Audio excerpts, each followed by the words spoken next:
आप सभी ने भगवान श्रीनाथ जी के मंदिर के बारे में तो बहुत कुछ सुन ही रखा होगा। बड़ा ही दिव्य मंदिर है। पर आपको पता है, आज से बहुत वर्ष पहले ये मंदिर उदयपुर के नजदीक ना होकर वृंदावन के समीप गोवर्धन पर्वत पर स्थापित था। वहीं पर भगवान श्रीनाथ जी की मूर्ति स्थापित थी और वहीं पर उनका प्राकट्य हुआ था।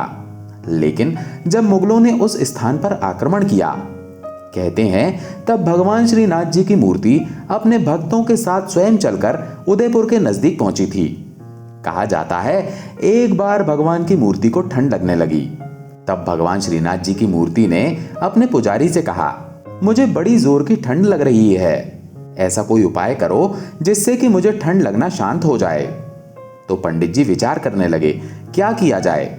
तब भगवान ने अपने भक्त को संसार में प्रकट करने के लिए एक विचित्र लीला की थी। भगवान श्रीनाथ जी के एक भक्त थे जिनका नाम था त्रिपुरदास जी। वो भगवान के सच्चे भक्त थे। वो परमात्मा के लिए हर साल बड़ी सुंदर सी पोशाक बनाकर भगवान को समर्पित करते थे। वो हर वर्ष भगवान के लिए बड़ा ही सुंदर श्रृंगार बनाकर भगवान को समर्पित करते थे। इस प्रकार उनके जीवन में ये परंपरा चली आ रही थी। वो हर वर्ष जितना धन कमाते, उस धन को एकत्रित कर उससे बहुत अच्छा कपड़ा लेकर भगवान के लिए बहुत सुंदर सा वस्त्र बनाकर भगवान श्रीनाथ को भेंट करते थे।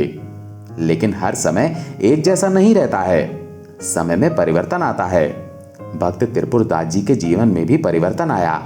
वहां के राजा ने उनका सब कुछ हरण कर लिया। अब भक्त त्रिपुरदास जी के जीवन में धन की कमी आ गई। वो विचार करने लगे, मैं हर वर्ष भगवान श्रीनाथ को वस्त्र भेंट करता हूं, लेकिन इस बार तो मेरे पास देने के लिए कुछ है ही नहीं। मैं उन्हें क्या भेंट करूंगा। जब वो इस प्रकार विचार कर रहे थे, तब उनका ध्यान अपने घर में पड़े एक चांदी के बर्तन की ओर गया। तब उन्होंने विचार किया, मैं इसे बेचकर भगवान के लिए बहुत सुंदर सा वस्त्र खरीदूंगा। वो एक सुनार की दुकान पर गए। सुनार की दुकान पर जाकर उन्होंने वो बर्तन उसे देते हुए कहा, मुझे इसके बदले धन दे दो। उस सुनार ने वो चांदी का बर्तन रख लिया और उसके बदले जितने पैसे बनते थे वो भक्त जी को दे दिए। भक्त त्रिपुरदास जी बड़े प्रसन्न होकर एक कपड़े की दुकान पर गए। उन्होंने वहां जाकर एक सुंदर वस्त्र देखा। तब कपड़े बेचने वाले ने कहा, इसकी तो कीमत बहुत ज्यादा है और जितने पैसे तुम लेकर आए हो उतने पैसों में ये वस्त्र तुम्हें नहीं दे सकता हूं। तब भक्त त्रिपुरदास जी ने कहा, अरे मुझे ये वस्त्र भगवान के निमित्त चाहिए। वो कपड़े वाला कहने लगा, अरे मैंने मना किया ना, मैं आपको नहीं दे सकता हूं। तब कपड़े बेचने वाले ने एक कपड़े का सस्ता सा थान दिखाकर त्रिपुरदास जी से कहा, ये थान इतने पैसों में आ सकता है, तुम्हें चाहिए तो तुम इसे ले जाओ। भक्तराज विचार करने लगे, भगवान को वस्त्र देना भी जरूरी है। अब मजबूरी में ना चाहते हुए भी उन्होंने उस वस्त्र का थान लिया और उस थान को अपने साथ लेकर एक रंगाई की दुकान पर आए और रंगाई करते हुए रंगाई वाले से कहने लगे, इसे लाल रंग का बना दो, ये मुझे भगवान को समर्पित करना है।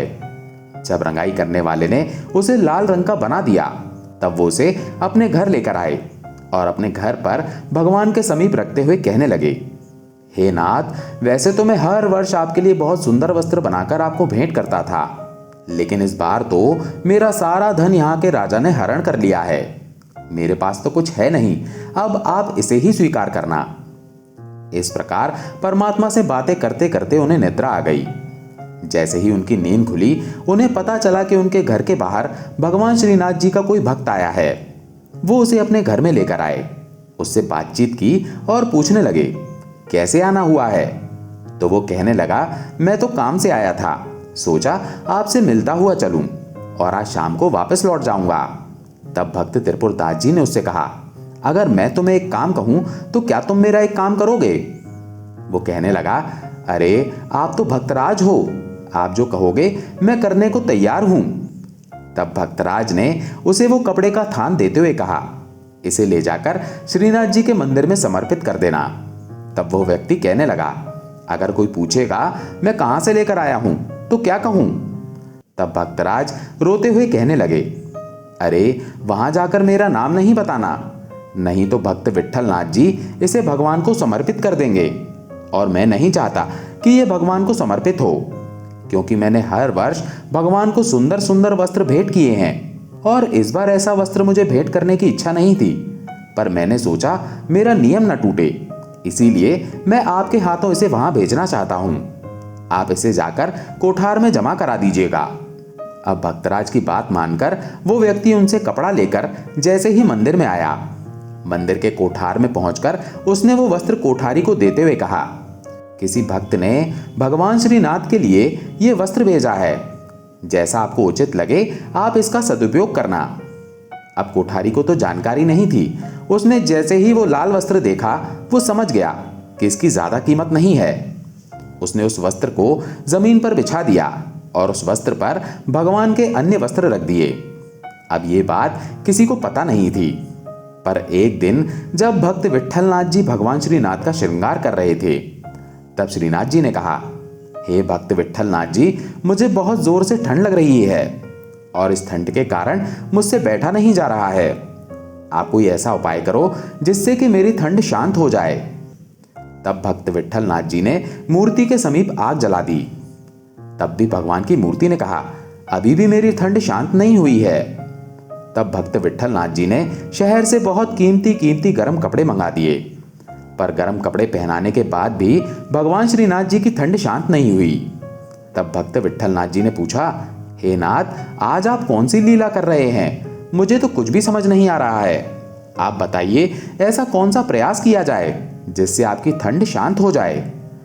तब भगवान ने कहा, हे भक्तराज, मेरे एक भक्त ने कोठार में एक वस्त्र भेजा है, पर कोठारी ने उस वस्त्र को जमीन पर बिछा दिया है। वो वस्त्र जब मेरे ऊपर उड़ाया जाएगा तब मेरी ठंड शांत होगी। भक्त विट्ठलनाथ जी ने जब मूर्ति की ये बात सुनी तो वो भागते हुए कोठार में आए और कोठार में आकर कोठारी से पूछा, क्या तुम्हें कुछ दिन पूर्व किसी भक्त का कोई वस्त्र प्राप्त हुआ है? तो वो कोठारी कहने लगा, मुझसे बड़ा अपराध हुआ है। कुछ दिन पहले एक व्यक्ति भक्त त्रिपुरदास जी के स्थान से आया था और उसने आकर एक वस्त्र दिया था। वो वस्त्र मैंने यहाँ जमीन पर बिछा दिया है। क्या यही तो वो वस्त्र नहीं है? भक्त विट्ठलनाथ जी ने उस वस्त्र को उठाया और वस्त्र को उठाकर एक दर्जी को देकर कहा, जल्दी से जाकर एक अंगरखा बनाकर आओ। हम अभी का अभी ये अंगरखा भगवान को पहनाएंगे। दर्जी गया और उस लाल वस्त्र का अंगरखा बनाकर भक्त विट्ठलनाथ जी को दिया। जैसे ही भक्त विट्ठलनाथ जी को यह वस्त्र प्राप्त हुआ, भक्त विट्ठलनाथ जी ने भगवान की मूर्ति से पूछा, हे नाथ, क्या ये वस्त्र आपको पहनाया जा सकता है? तब भगवान ने कहा, मुझे इस वस्त्र का ही तो इंतजार था। जल्दी करो, ये वस्त्र मुझे पहनाओ। इसे पहनते ही मेरी ठंड शांत हो जाएगी। और इस प्रकार भगवान का आदेश मिलते ही भक्त विट्ठलनाथ जी ने वो अंगरखा भगवान के शरीर पर पहना दिया। जब भक्त विट्ठलनाथ जी ने वो वस्त्र श्रीनाथ जी को पहनाया, तब श्रीनाथ जी ने मुस्कुराते हुए कहा, हे भक्त विट्ठलनाथ, मेरी सर्दी शांत हो गई है। पता है ये वस्त्र किसने भेजा है? विट्ठलनाथ जी कहने लगे, मुझे तो इसके विषय में जानकारी नहीं है। आप बताइए नाथ, ये वस्त्र किसने भेजा है? तब भगवान की मूर्ति विट्ठलनाथ जी से बात करते हुए कहने लगी, ये वस्त्र मेरे प्रिय भक्त त्रिपुरदास जी ने भेजा है। वो संकोच कर रहे थे कि मेरा वस्त्र परमात्मा को किस प्रकार समर्पित किया जाएगा, पर देखो ना, मेरा उनके प्रति कितना प्रेम है। मैंने स्वयं उनके वस्त्र को ग्रहण किया है। तो विट्ठलनाथ जी पूछने लगे, भक्त त्रिपुरदास जी इतना संकोच क्यों कर रहे थे? तब मूर्ति ने कहा, उन्हें लग रहा था वैसे तो हर साल मैं भगवान के श्री चरणों में महंगे से महंगे वस्त्र समर्पित करता हूं, लेकिन इस बार मेरे पास पैसे ही नहीं थे। मैं उन्हें यह सादा वस्त्र किस प्रकार भेंट करूं? हे विट्ठलनाथ, तुम अभी का अभी जाकर भक्त त्रिपुरदास जी को मेरे पास लेकर आओ। भगवान का आदेश मानकर भक्त विट्ठलनाथ जी त्रिपुरदास जी को भगवान श्रीनाथ के समीप लेकर आए। कहते हैं जैसे ही भक्त त्रिपुरदास जी भगवान के समीप पहुंचे, भगवान के गले में चढ़ी माला टूटकर जमीन पर गिर गई। त्रिपुरदास जी कहने लगे, हे नाथ, क्या मैं इतना अपराधी हूं जो मुझे देखकर आपकी ये माला टूटकर नीचे गिर गई है? तब भगवान ने कहा, त्रिपुरदास, ये तुम्हारा कोई अपराध नहीं है। मैंने तो स्वयं प्रसन्न होकर ये माला तुम्हारे लिए भेंट की है। इस माला को तुम अपने शरीर पर धारण करो। तुम्हारे वस्त्र को मैंने अपने हृदय पर धारण किया है और मेरी माला को तुम अपने हृदय पर धारण करो। जब भगवान की मूर्ति ने इस प्रकार बात की, तब भक्त त्रिपुरदास जी कहने लगे, हे नाथ, जिस प्रकार आपने मेरा मान बढ़ाया है, मेरी आपसे यही विनती है, हर समय मुझे अपने चरणों में ही स्थान देना। तो अपने भक्तों की हर वस्तु को परमात्मा प्रेम से स्वीकार कर लेते हैं। बस हमारे मन का भाव सच्चा होना चाहिए। दोस्तों, अगर आपको ये वीडियो पसंद आया हो तो वीडियो को लाइक करके कमेंट में जय श्री कृष्णा जरूर लिखें। चैनल पर अगर पहली बार आए हैं तो चैनल को सब्सक्राइब जरूर करें। जय श्री कृष्णा।